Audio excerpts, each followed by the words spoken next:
So I wanted to ask you, Senator Cramer, about oil, some of the work that you're doing specifically about oil right now. And, you just alluded to some of the work that you've been doing trying to, press Saudi Arabia on these issues. Have you seen any success and progress on their part in moving that direction? Yeah, I would say, thanks for the question. I would say the most successful thing I've seen is the president's tone this morning after his call with Vladimir Putin was encouraging, because if you couldn't tell, I was sensing some, I don't know, I guess passiveness about that from the administration. Obviously, low gasoline prices, everyone loves them. If you could only drive somewhere, they'd be great. But it's not much of an economic boom when there's nowhere to go. So I think that the president reaching out to the Crown Prince was encouraging. When reaching out to Vladimir Putin was encouraging. Probably one of the most encouraging things was last week, Secretary of State Mike Pompeo called the Crown Prince of the Kingdom and had a strong conversation with him.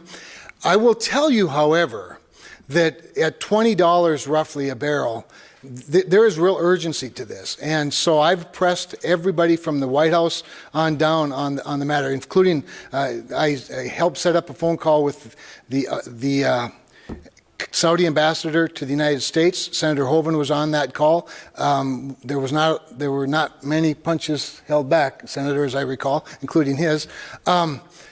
And we've had constant contact with our ambassador. I also, just to add a little bit to it, some of the other things we've done is I led a letter to the president suggesting a embargo of Saudi oil.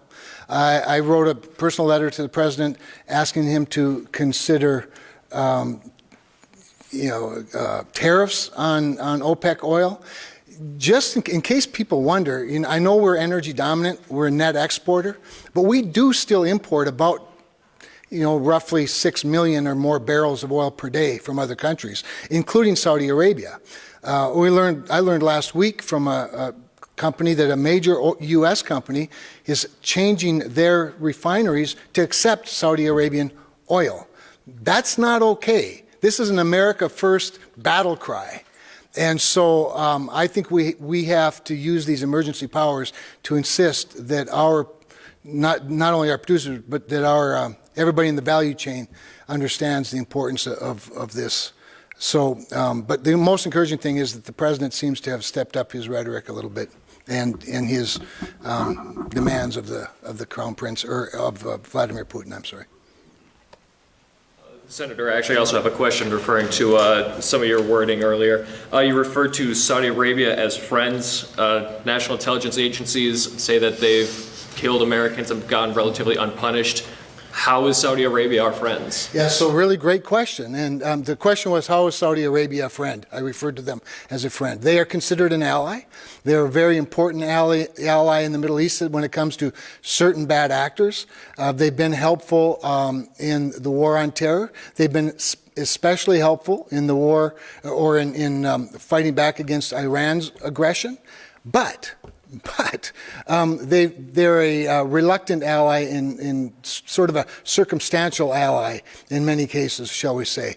I told the State Department today, do not bring another bill to the United States Senate that in any way advocates for Saudi Arabia or suggests or opposes or asking us to oppose legislation aimed at either condemning or punishing Saudi Arabia.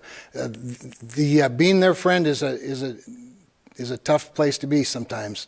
And like I said earlier, we are literally putting American military men and women in harm's way to protect oil assets in Saudi Arabia while they wage war against our oil assets and our oil jobs in this country. And it shouldn't be tolerated. This one's for you and for Senator Hoeven. I'm just wondering why you guys aren't self-isolating after coming back from D.C. when Representative Armstrong is. Well, so great question. You're close enough to the mic, maybe they heard it. Why aren't we self-isolating? isolating. So a couple of reasons. First one is, at least at the time we left there last week, Washington, D.C. wasn't a hotspot. I don't know if they are listed as one now. They're not.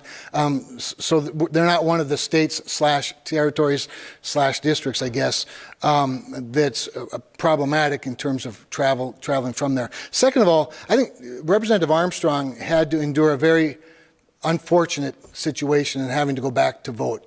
With a number of his colleagues. The Senate is only 100 of us to begin with.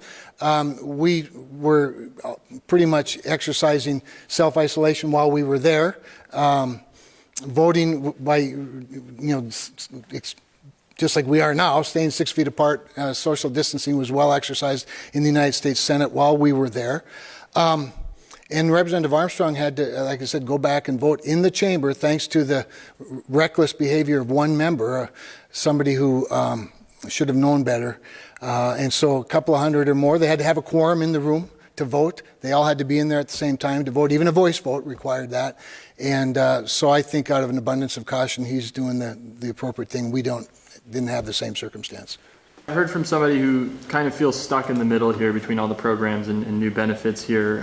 What state and federal resources are available to people who are maybe self-employed or sole proprietors that have seen their business drop to basically zero, and do they qualify for unemployment benefits? Well, this is why we've got to keep digging in and getting more information up through job service and through FAQs, because these guys have done such a great job. I'll maybe let some of these guys comment, but they've expanded the benefits for sole proprietor and self-employed in ways that's never been done before.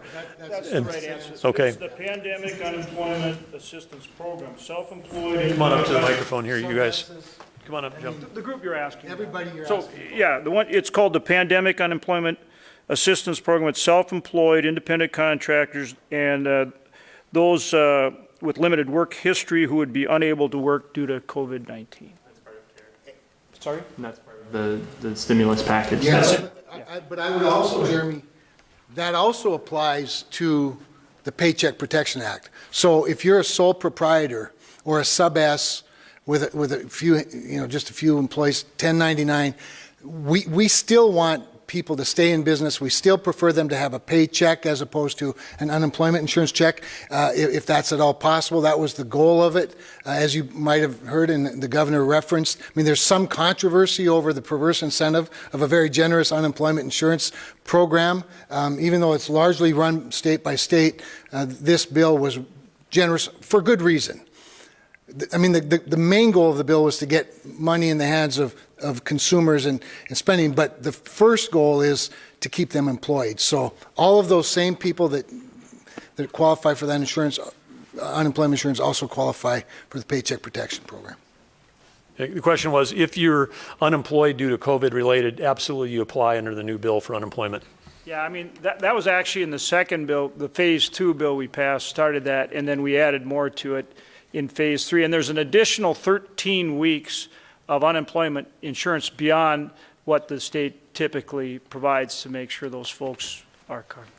It's a great question, though, because I said a little bit ago, the program's largely run by states, and all 50 states have their own set of rules for qualifying but this bill did relax a lot of that and tried to create a more universal, and missing work because you have to, because you've either contracted the disease or you have been in contact, is eligible in all states.